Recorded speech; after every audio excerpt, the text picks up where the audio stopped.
Hello student, जैसा कि पिछले वीडियो में हम लोग आक्सीकरण और अपचयन के बारे में पढ़ रहे थे, तो उसमें हमने आपको बताया था कि आक्सीकरण और अपचयन को समझने के लिए दो धारणाएं बनाई गई थी, प्राचीन धारणा और आधुनिक धारणा। तो प्राचीन धारणा को हम इसके पिछले वाले वीडियो में पढ़ चुके हैं, ठीक बच्चों। तो अब हमको पढ़ना है आक्सीकरण और अपचयन की आधुनिक धारणा। तो आधुनिक धारणा को समझने के लिए, ठीक बच्चों, आक्सीकरण और अपचयन की आधुनिक धारणा को समझने के लिए दो धारणाएं उसमें भी बनाई गई थी, इलेक्ट्रॉनिक धारणा और आक्सीकरण धारणा। तो इलेक्ट्रॉनिक धारणा को कल हम बता चुके थे, आज हमको पढ़ना था आक्सीकरण धारणा। तो आक्सीकरण धारणा को पढ़ने के लिए सबसे पहले हमको आक्सीकरण संख्या आना बहुत जरूरी है, ठीक बच्चों। तो आक्सीकरण संख्या सबसे पहले सीखते हैं, फिर उसके बाद हम आक्सीकरण संख्या, आक्सीकरण आधार पर हम पढ़ेंगे आक्सीकरण व अपचयन, ठीक बच्चों। तो आक्सीकरण संख्या पहले किसे कहते हैं वो सीखेंगे, फिर आक्सीकरण संख्या ज्ञात करने के नियम देखेंगे। तो देखिए, आक्सीकरण संख्या किसे कहते हैं? किसी यौगिक के अणु या आयन में किसी परमाणु पर उपस्थित जो आवेश होते हैं। अब आवेश चाहे धनावेश हो या फिर ऋणावेश हो, ठीक बच्चों। आवेश दो प्रकार के, धनावेश तथा ऋणावेश, ठीक बच्चों। तो उस आवेश की संख्या को ही बोलते हैं आक्सीकरण संख्या, ठीक बच्चों। उदाहरण हम देखते हैं, जैसे एग्जांपल हम लेते हैं NaCl, ठीक बच्चों। सोडियम क्लोराइड का हम ले लिए उदाहरण। अब देखिए, अगर हम इसको आयनों के रूप में लिखें तो बच्चा इसमें लिख सकते हैं क्या? Na+ और Cl-, ठीक। अगर हम NaCl सोडियम क्लोराइड को आयनों के रूप में लिखें तो Na+ और Cl- के रूप में लिख सकते हैं। तो यहाँ पर सोडियम जो धनावेश प्राप्त हुआ है, यहाँ पर कितना धनावेश है? एक धनावेश है, ठीक बच्चों। तो यहाँ पर इस पर कितना धनावेश है? एक धनावेश। तो इसका मतलब यहाँ पर आक्सीकरण संख्या कितनी बनेगी? +1 बनेगी, ठीक। अब आगे देखिए, क्लोरीन पर एक ऋणावेश है, ठीक बच्चों। यहां पर क्या है? क्लोरीन पर एक ऋणावेश है, तो क्लोरीन की आक्सीकरण संख्या कितनी बन जाएगी? -1 बन जाएगी। तो यही कहा गया कि किसी यौगिक के एक अणु में किसी तत्व के परमाणु पर उपस्थित जो धनावेश या ऋणावेश अर्थात आवेशों की कुल संख्या 1, 2, 3 जो भी रहेगी, ठीक बच्चों, तो उसमें से जितनी संख्या रहेगी वही उसकी हो जाएगी आक्सीकरण संख्या। जैसे NaCl में हमने आपको बताया कि इसको Na+ और Cl- के रूप में लिख सकते हैं। तो Na+ पर एक धनावेश है, इसकी आक्सीकरण संख्या कितनी हो गई? +1 हो गई। समझ में आया बच्चों? फिर उसके बाद Cl-, इस पर एक ऋणावेश है, तो इसकी आक्सीकरण संख्या कितनी हो गई? -1 हो गई। तो ये हो गई आक्सीकरण संख्या की डिफिनीशन। अब बच्चों, हमको ज्ञात करना है आक्सीकरण संख्या ज्ञात कैसे करते हैं। तो आक्सीकरण संख्या ज्ञात करने के लिए हमको नियम आना बहुत जरूरी है। तो कुछ नियम से हम देखते हैं, जैसे लिखे हैं हम आक्सीकरण संख्या ज्ञात करने के नियम बच्चों, ठीक बच्चों। आक्सीकरण संख्या ज्ञात करने के नियम, तो सबसे पहला जो नियम बच्चों वह है, मुक्त अवस्था में तत्वों की आक्सीकरण संख्या 0 होती है, ठीक बच्चों। मुक्त अवस्था में तत्वों की आक्सीकरण संख्या कितनी होती है? 0 होती है। एग्जाम्पल भी हम लिखे हैं O2, H2, S8P4, ठीक बच्चों। तो ये सब जितने भी यहाँ पर एग्जाम्पल लिखे गए, उदाहरण लिखे हैं, ये सब मुक्त अवस्था में है, समझ रहे हैं ना। ये सब जितने भी उदाहरण लिखे गए हैं यहाँ पे, ये सब मुक्त अवस्था में है। अगर आपको इस तरह से आपको मिले और पूछे कि इसकी आक्सीकरण संख्या कितनी होगी, तो इन सब की आक्सीकरण संख्या बच्चों होगी 0, ठीक। तो ये हो गया पहला नियम कि मुक्त अवस्था में तत्वों की आक्सीकरण संख्या कितनी होती है बच्चों? 0 होती है। चलिए, अब अगला नियम हम देखते हैं।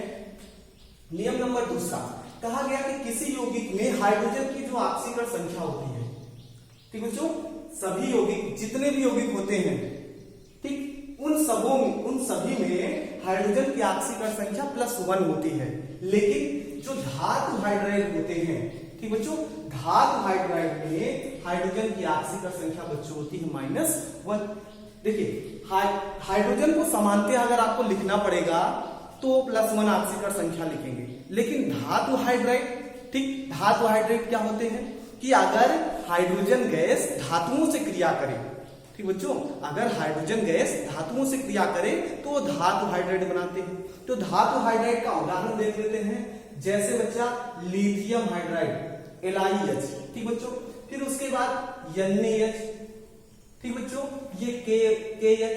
अगर आपको इस प्रकार से यौगिक मिले, ठीक बच्चों, ये अगर इस प्रकार से हमको यौगिक मिले तो यहाँ पर हाइड्रोजन की ऑक्सीकरण संख्या कितनी लिखेंगे, -1 लिखेंगे।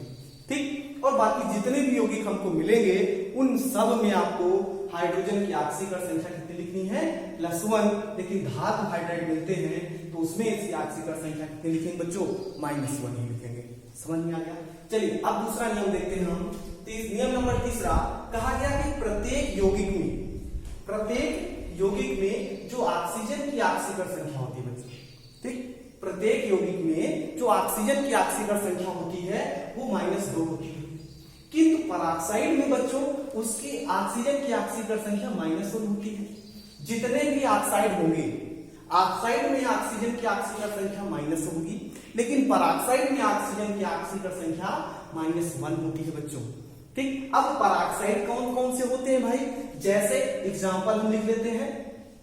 एग्जांपल जैसे हाइड्रोजन पेरोक्साइड H2O2, अगर H2O2 में ऑक्सीजन हाइड्रोजन की ऑक्सीकरण संख्या ज्ञात करनी हो तो ऑक्सीजन पर लिखेंगे -1, क्योंकि यहां पर ये पेरोक्साइड बंद बनाते हैं तो ये पेरोक्साइड के अंतर्गत आते हैं। ठीक बच्चों, और भी एग्जांपल है जैसे BaO2, ये भी पेरोक्साइड बंद बनाते हैं। और भी एग्जांपल है सोडियम पेरोक्साइड Na2O2।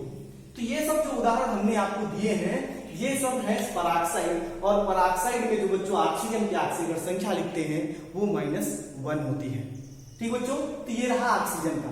ऑक्सीजन में हमने क्या देखा कि जितने भी ऑक्साइड हैं, ठीक बच्चों, ऑक्साइड की अगर बात करें तो जितने भी ऑक्साइड मिलेंगे उनकी ऑक्सीकरण संख्या -2 होती है, बाकी पेरोक्साइड में ऑक्सीजन की ऑक्सीकरण संख्या -1 होती है। ठीक, चलिए अगला नियम देखते हैं कि जितनी भी क्षार धातुएं होती हैं बच्चों, ठीक, जितनी भी क्षार धातुएं होती हैं उसमें उनकी ऑक्सीकरण संख्या +1 होती है। अब बच्चों जानना ये जरूरी है कि यहाँ पर क्षार धातुएं कौन कौन सी हैं। ठीक, देखिए क्षार धातुएं बच्चों कौन कौन सी हो गई, लिथियम जैसे हो गई, ठीक, पोटेशियम हो गई, सोडियम, ठीक, तो ये सब बच्चों क्या है, क्षार धातुएं। ठीक, तो ये जो क्षार धातुएं हैं अगर इनमें किसी यौगिक की ऑक्सीकरण संख्या आपको लिखनी पड़ेगी तो अगर आपको क्षार धातुएं दिख जाए, जैसे लिथियम दिख जाए, सोडियम दिख जाए, पोटेशियम, ये से सब यौगिक तत्व दिख जाए तो इन सब की ऑक्सीकरण संख्या कितनी लिख देंगे हम, +1 लिख देंगे। ठीक बच्चों, तो सभी क्षार धातुओं की ऑक्सीकरण संख्या जो होती है वो कितनी होती है बच्चों, +1 होती है। ठीक, चलिए अब अगला नियम देखते हैं। नियम नंबर 5, कहा गया कि सभी क्षारीय मृदा धातुएं, अब क्षारीय मृदा धातुएं कौन सी होती हैं, जैसे बच्चों S ब्लॉक होता है। S ब्लॉक को 2 वर्ग में बांटा जाता है।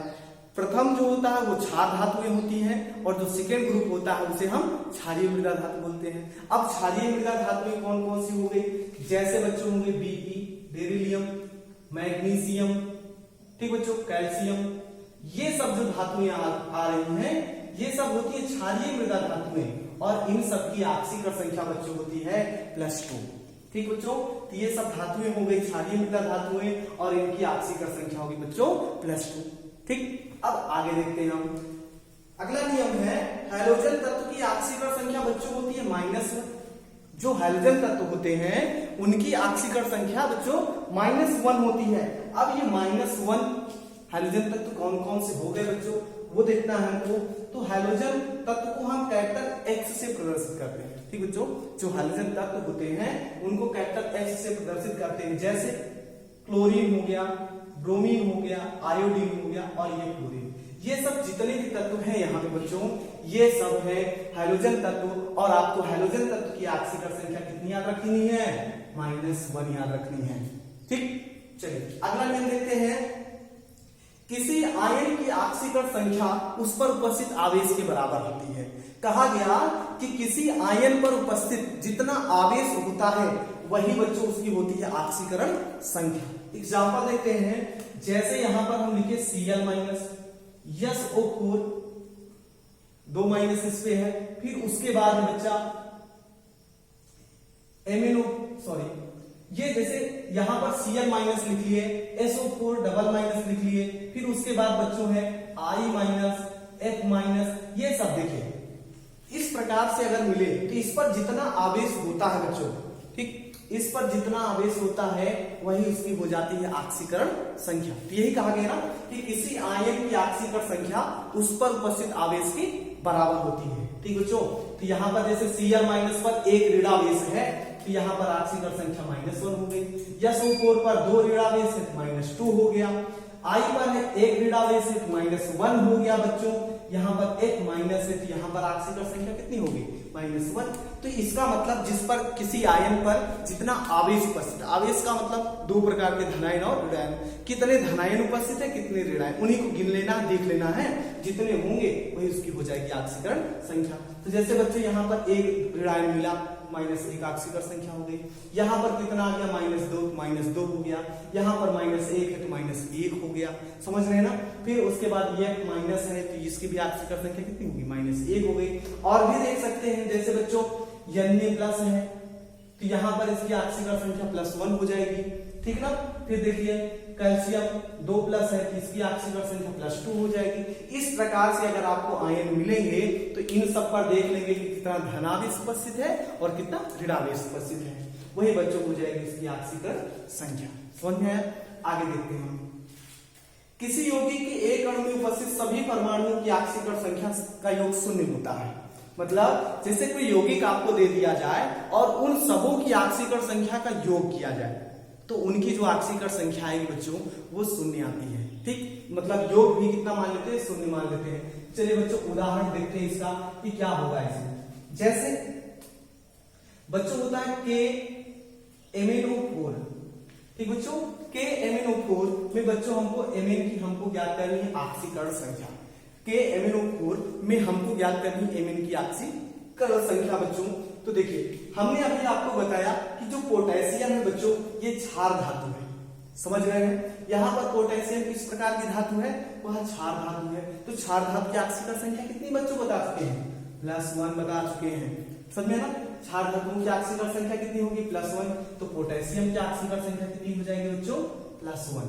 समझ में आया? अब हमको क्या ज्ञात करना है? Mn की। Mn को हम मान लेते हैं बच्चा क्या? X मान लेते हैं। तो X मान लिए प्लस।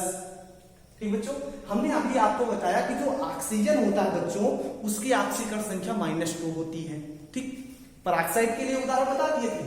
देखिए पराक्साइड में हमने आपको बताया था H2O2 होता है, BaO2 होता है, Na2 होता है, ये सॉरी Na2O2 होता है। ये पराक्साइड के अंतर्गत आते हैं। अब ये जो आपको देख रहे हैं ये ऑक्साइड के रूप में उपस्थित है। ठीक, तो यहाँ पर जो ऑक्सीजन की आक्सीकरण संख्या लिखी जाती है बच्चों वो -2 लिखी जाती है। ठीक, तो कितना ऑक्सीजन है? 4 ऑक्सीजन। 4 × -2। देखिए हमने क्या किया? पोटेशियम की आक्सीकरण संख्या लिखा +1, Mn की हम मान लिए स्मॉल x और ऑक्सीजन की मान लिए -2। 4 × 4 से गुणा कर दिया, सबका योग किए बराबर कितना कर देंगे बच्चों? 0। ठीक, यही कहा गया आपसे नियम में यही कहा गया है कि किसी यौगिक के एक अणु में उपस्थित जो तत्वों की आक्सीकरण संख्या का योग होता है कितना होता है? 0 होता है। अब इसी को साफ कर लीजिए। देखिए +1 है इसको रहने दीजिए, +x है इसको नोट कर लीजिए, +- -4 × 2 कितना हो जाएगा? 8 0। समझ रहे ना? तो 1 में से -7 घटा -8 घटा देंगे तो -7 बराबर 0। x इक्वल कितना आ जाएगा? +7 आ गया। ये हो गई आक्सीकरण संख्या। तो इस रूप में याद करते हैं। ठीक बच्चों, अब आगे देखिए अगला नियम देखते हैं हम। देखिए आयन में उपस्थित परमाणुओं की आक्सीकरण संख्याओं का योग जो होता है, ठीक है, आयन में उपस्थित परमाणुओं की जो आक्सीकरण संख्याओं का योग होता है आवेश के बराबर होता है। ठीक बच्चों, तो अब इस बार हम देखते हैं एक यौगिक लिख लेते हैं आयन के रूप में। देखिए जैसे हम लिख लिए MnO4-। ठीक बच्चों, MnO4- लिख लिए हैं आयन के रूप में। तो हमको Mn की आक्सीकरण संख्या ज्ञात करनी है। ठीक, तो Mn को बच्चों हम मान लेते हैं x। ठीक, प्लस अब ऑक्सीजन अभी बता चुके हैं हम, ऑक्सीजन की आक्सीकरण संख्या कितनी लिखते हैं? -2। तो एक ऑक्सीजन की -2 कितने ऑक्सीजन है? 4 ऑक्सीजन है। तो गुणा कर दीजिए। अब कितना यहाँ पे आवेश लगा है? एक ही तो माइनस लगा है, तो बराबर करके कितना लिख दीजिएगा? -1। बोले क्लियर हुआ? देखिए फिर से देख लीजिएगा, जैसे हमने आपको बताया कि ये MnO4 पर माइनस है। नियम आप पढ़ रहे हैं कि आयन में उपस्थित परमाणुओं की आक्सीकरण संख्या का योग उस पर उपस्थित आवेश जितना होता है वो किसके आवेश के बराबर होता है। तो यहाँ पर देखिए MnO4 माइनस है, Mn की याद करना है तो x हो गया। कितने ऑक्सीजन है 4, ऑक्सीजन की ऑक्सीजन संख्या -2, कितने आवेश लगे हैं -1 ही तो लगा है, -1 रख दीजिए। आगे देखिए x प्लस माइनस कितना हो गया, -4 गुणे 2 करेंगे तो 8 हो जाएगा, इधर -1 हो गया। इस माइनस को पक्षांतर कर दीजिए तो x बराबर -1 प्लस 8 बराबर कितना आ गया +7। तो इस प्रकार से हम कोई आयनिक यौगिक के टाइप में दिया रहेगा तब हम उसके लिए ये नियम लगा देंगे कि सबकी ऑक्सीकरण संख्याओं को योग कर लेंगे और जितना धनावेश उस पर ऋणावेश लगा रहेगा उसको बराबर की उस साइड लिख देंगे। ठीक बच्चों, तो ये हो गया आपका। अब लास्ट वाला नियम देखते हैं। कहा गया कि उदासीन अणु में उपस्थित तत्वों की ऑक्सीकरण संख्या का योग कितना होता है, 0 होता है।